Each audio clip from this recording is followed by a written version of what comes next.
I'm taking breaking news stories, I'll give you an example in a minute if you'd like, and sharing those stories, and then my expertise as a publisher, communication expert, film and TV writer, but then breaking it down and, you know, pulling the curtain back so that people can see what are the messages that I could use in my business that are showcased by this story. Let me give an example because that probably wasn't very clear.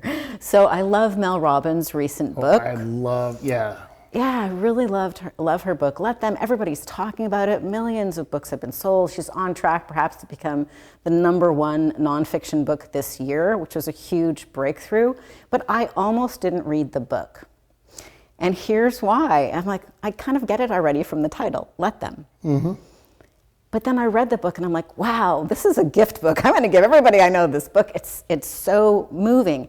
And so I shared the story on Strategic Basics, the YouTube channel, and in my book, forthcoming book, about how the book Let Them came to be. So let me give you a real quick example. Sure. Mel Robbins posted just a 45-second clip about let them, you know, let them be late, let them disrespect you, let them. She didn't really think that much of it until, you know, the next day, whatever, 75 million views, something like that. And she's like, oh, people really like that message. So then she did a longer video, and then she did a podcast. People were getting tattoos, let them tattoos. The message really resonated. And so then finally she wrote the book with the help of her daughter. And there's 2 teachable moments in that every author or leader or expert can take away from this. 1, pay attention to what the market is responding to. So for example, I love your show, and as I was on the plane, maybe the first guest coming from LA to Northern California to be interviewed on his TV show, I'm sure not the last, I noticed that some of your TV episodes have 20 times more views than others. So whatever you did in those, like, do more of that. So that's the takeaway for all of us. Notice what's working and do more of that. And the other takeaway from Mel Robbins' story is I have people so often come to me with ideas for books or keynote talks or TEDx talks, but they say, well, you know, it's been done before.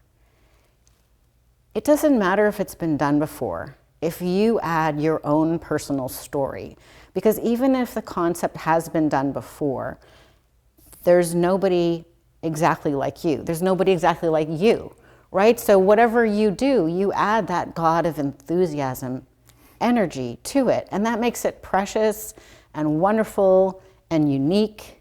And so even though the concept Let Them is kind of basically Stoic philosophy, which we could all read in Marcus Aurelius's book, it's nice to get it from Mel Robbins with her stories that are like 2024 right now stories. The book came out December 2024. And I got so much value from reading the book. So those are the kind of the 2 lessons I want to share with people to encourage you. Pay attention. If you're a thought leader, a manager, an author, a speaker, pay attention to what people are responding to. Do more of that, like Mel Robbins. And then also, don't throw away an idea because you think it's already been done. Do your own take on it. Add research, add your stories, and you can make it really valuable. And Mel Robbins is a great example. Absolutely, and I do. I so respect Mel, and I want to interview Mel. I want to know Mel. I want to be in Mel's, universe, because I think we're quite similar in the way that we think and what we're doing. Yeah, you're very empowering. You care about people. You're accessible. You're authentic, and she has those same qualities. Absolutely, and it's also interesting because as I create content to try and share my epic message. What I find is I don't know what's going to resonate with people, so I have to put a lot out there. Within my book, Epic Begins with One Step Forward, I was surprised about some of the things that I said are little catchphrases, like not yet. I love the not yet. And not yet is, as that you was call very it, catchy. sticky. It's sticky, yeah. And people like that. And I paid attention to that and leaned into, okay, people like the concept of not yet. Yeah. You should write a not yet book. Exactly.